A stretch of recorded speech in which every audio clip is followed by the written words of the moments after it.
I mean, the referees are actually telling the security they may want to usher somebody out of the building. They might be gone. I think this was happening also.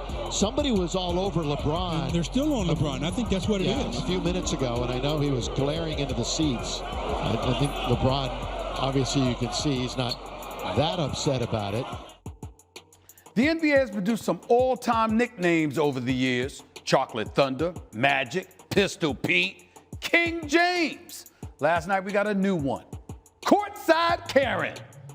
Courtside Karen, we needed you. We've had sports without fans for most of a year now, and now you've arrived. Courtside, screaming at the greatest basketball player in the world like he's a waiter who served you Chardonnay that was room temperature instead of chilled like you specifically asked for. Go off, Courtside Karen. Go off. No, at the end of the day, I'm happy fans are back in the building. I miss that interaction. I need that interaction. We as players need that interaction. I don't feel like it was warranted to be kicked out. See? LeBron missed this stuff too. Sitting at home, watching on TV. All of us love to see athletes mixing it up with fans. As long as you don't get too excessive. It's entertainment, y'all. The players love it too. They miss it too. As long as fans say where they belong and don't do anything too physical at all, actually. Getting heckled is actually part of the game in the NBA. No other major sport has fans so close to the action. But that element of the NBA has been missing for quite some time now. Until last night. Until Courtside Karen. Let's not kick Courtside Karen out of games, y'all. Let's send her 2 games to every arena. At least until we get arenas full again. Let's have Courtside Karen. Game of the night. The NBA needs her. America needs her. Pretty much try to clean up, the things we did last year. We all know, how we lost, why we lost that game, those games, and but it's not a thought of just trying to get better right now. Trying to be a better team this year. Not worrying about what happened last year. The game of the night tonight in the NBA, without question, is the Clippers versus the Nets. The Brooklyn Nets, my pick to win the East, and the Los Angeles Clippers owner of the best record in the NBA, and the new #1 in ESPN's NBA Power Rankings.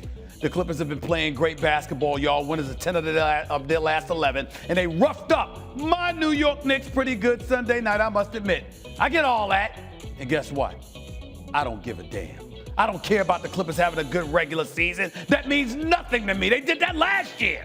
And then they let us down, blowing a 3-1 lead in the second round of the playoffs to the Denver Nuggets.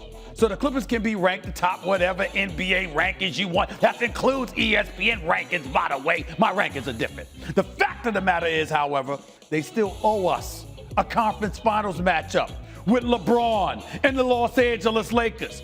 The power rankings in Los Angeles are still Lakers 1, Clippers 2. Why? Because LeBron did his part last year. That's why he showed up. But the Clippers were the Clippers. Up 3-1, lost to the Denver Nuggets. Nowhere to be found by the time the conference finals rolled around. You sure you ain't worried about the Clippers? Clippers with Kawhi Leonard and You sure you're not worried about the Clippers? Boy. Nobody worry about the zippers, man. Laker to a Clipper, man, I can't be faded. Come on, man, we talking about the Clippers. You see that? Did you see that? Snoop actually said more. I didn't even play the roughest part of that clip. Look, nobody is going to take the Clippers as a serious threat to the Lakers until they actually do something. It's all talk until that. Kawhi Leonard, with all that fanfare and the commercials and the the crown dangling from your mirror last year about taking over LA. Remember that?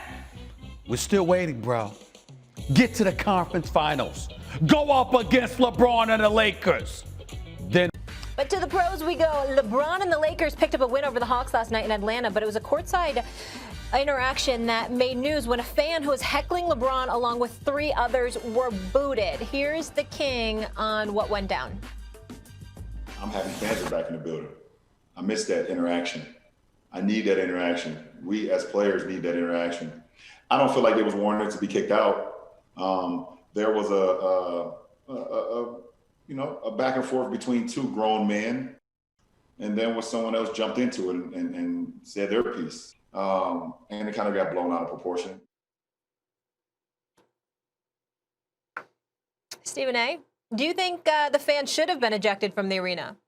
Based on what we saw on video and what LeBron James said, no, I don't believe that. I think that in this day and age, particularly with what the world is going through, and specifically here in America in the sports world, to see fans heckling players and stuff like that is actually welcomed, to be honest with you. Now, there are limits. Russell Westbrook and various others can speak to that because some things that are said are completely and utterly uncalled for. In my years of covering the NBA, I've seen many occasions where fans definitely cross the line with some of their language and some of the things that they said. But other times when they're heckling you and bothering you, I don't think that it warrants ejection. I think going over to them and telling them to watch their language is about as far as it needs to go, because in most instances they know how to heckle you while minding their manners in terms of their language. And I think that they're definitely capable. I'll give you a personal experience, Max and Molly. I was at the Rams-Kansas City games. Remember that Monday night game years ago when Kansas City lost to L.A. 54-51, that epic Monday night football game? Well, I'm in the suite for ESPN LA radio, and fans were screaming at me and stuff like that. And one of the guys was getting out of control and he was heckling me. The security went over to remove him. And I told security, no, leave him alone. It's okay. And I looked at the guy and I just said, just watch your language. Just watch your language and you good. And he actually thanked me for it. He still heckled me, but he heckled me in PC fashion, not rated R. And as a result, we all ended up having fun. I was messing with them. They were messing with me. And it's all in fun. And I think that's the kind of thing that LeBron is alluding to when he talks about how the fans shouldn't have been ejected. She seemed a bit acerbic when she jumped into the fray, whoever that person was, with the gentleman LeBron was arguing with. But I appreciate what LeBron is saying. You kind of missed that, and you want to see that because the fans are an integral part of what makes the game special. And watching these games without them in attendance, even though I really appreciate the players playing and playing with the fervor that they're playing with, I really do miss the fans there. So I appreciate where LeBron came from on this, and I agree with his assessment. Yeah, first let me say, LeBron can get down in the mud and wrestle and come out clean. Like, the way he handled this was just right. First of all, his tweet, Courtside Karen was mad, all caps, is hilarious. And even the fact that he said she shouldn't have been ejected, he likes the interaction, the fact that he's going back and forth with them, it's all good. And she should not have been ejected, based on what I understand, except I have to say this. When you talk loud and a lot, that's how you spread COVID, right? Like, that's what you like, because it's really expectorate. It's the particles coming out of your mouth. I know it sounds disgusting or funny or whatever, but that's what the mask really does. The mask is not there to protect you. Your mask is there to protect me. My mask is there to protect you. And it looks like we're in the home stretch of this thing. The vaccine is coming out, but it's going to take some time. You don't want the thing to mutate. There's still high mortality or like people dying because there aren't enough hospital beds, stuff like that. So we still need to be careful. And if the mask is off her face and she's yelling, I don't know, Stephen A., if she was warned to put her mask back on and she didn't. But if she's yelling with her mask down, then I could see that being the basis of her removal. That has not been reported, that they told her, hey, put your mask back on, and they didn't. But that's one way I could see, okay, I get it. She's got to go. Otherwise, it doesn't seem like just even cursing back and forth. It's not like there's a way that you can use language that you can't repeat, for example, on ESPN airwaves, that is still not over the line in terms of kind of common trash talking. And it seems like that was the case here. So unless it was a mass